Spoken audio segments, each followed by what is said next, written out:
చెప్పేది ఏంటంటే కుర్కురేలు అలాంటివి పెట్టకూడదు పిల్లలకు. ఉప్పు కానీ చక్కెర కానీ నూనె కానీ తక్కువ వాడాలి. అవి ఎక్కువ ఉండేవి నూనెలో వేయించినవి బాగుంటాయి, టేస్ట్ ఏం బాగుంటాయి తినేదానికి, కానీ దానివల్ల లేనిపోని జబ్బులు వస్తాయన్నమాట. గుండె జబ్బులు కానీ కిడ్నీలో రాళ్ళు కానీ, చిన్న పిల్లలకి హార్ట్ అటాక్ వస్తుంది. అది దేనివల్ల?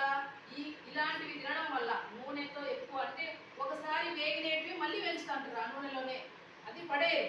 ఎందుకంటే డబ్బు పెట్టి కొనిది కదా నూనె, దాన్ని పడేది, దానిలోనే ఎంచుతారు. మనం అవి ఏం చేస్తాము, రెడీగా తినేదానికి రెడీగా ఉంటాయి, మనం ఇంట్లో చేసేదానికి లేట్ అవుతుంది, పిల్లలకు రెడీగా అంగళ్ళలో కనిపిస్తాయి. అవి డబ్బులు ఇచ్చి మనము అనారోగ్యాన్ని కొని తెచ్చుకుంటున్నాం అన్నమాట. కాబట్టి మనం ఏం చేయాలి, ఇంట్లో ఏమైనా తయారు చేయొచ్చు కదా. ఇంతకు ముందు పెద్దోళ్ళు ఏం చేస్తాను, అత్తరాసాలు చేస్తాను, బెల్లంతో కజ్జికాయలు, అత్తరాసాలు, కారాలు అలాంటివి తినాలన్నమాట. అంతేకాకుండా ఇంకా ఏం చేస్తున్నారు, చెక్కిలాలు చేస్తున్నారు, శనగపిండితో చెక్కిలాలు, అవి కూడా తినచ్చు. ఇలాంటివి పెట్టకూడదు. పెట్టడం వల్ల ఉప్పు ఎంత వాడాలంటే పిల్లలకు చిన్న చెంచా అంటే 5 గ్రాములు, అంటే చిన్న స్పూన్ మీద వాడాలి, ఉప్పు వాడదు. అదే షుగర్ వచ్చేసి 3 కానీ 4 చెంచాలు అంటే 20 నుంచి 25 గ్రాములు వాడాలి. నూనె 25 నుంచి 30 గ్రాములు నూనె వాడాలి. అట్లా వాడితేనే పిల్లోడు హెల్దీగా ఉంటాడనమాట.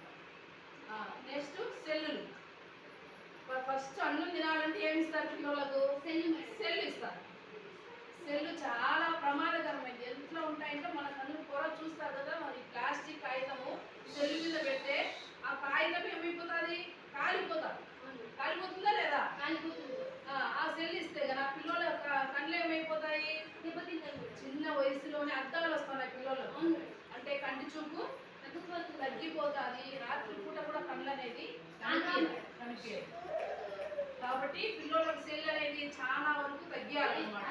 సెల్ ఇవ్వకూడదు. ఇప్పుడు అంతకుముందు పిల్లలను అమ్మమ్మలకు, తాతయ్యలకు, నాన్నమ్మలకు ఇచ్చి ఆడిపించుకోమని చెప్తాను. ఇప్పుడు అసలు వాళ్ళనే పక్కన దొక్కుతానమ్మా, వాళ్ళు ఉండకూడదు ఇంట్లో ముసలోళ్ళని. వాళ్ళు ఉండడం వల్ల ఎంత లాభం అనేది ఇప్పుడు మీకు తెలియదు.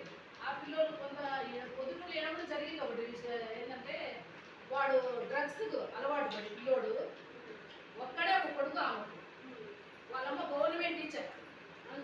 ఆమె ఏం చేసేది, వాడు అడిగినప్పుడల్లా నెల 50,000 కానీ 60,000 కానీ డబ్బులు వేసేది.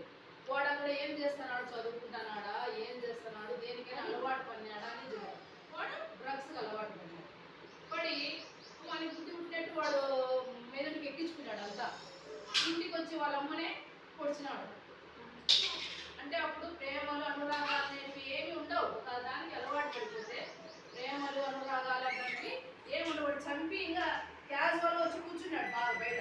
పోయి మా తల్లి చనిపోయిందే అనేది కూడా మనకి కొంచెం కూడా బాధ లేదు. అట్లే ఇప్పుడు ఇతర పెద్దోళ్ళ కాడ పిల్లలను వదిలేది నేర్చుకోండి.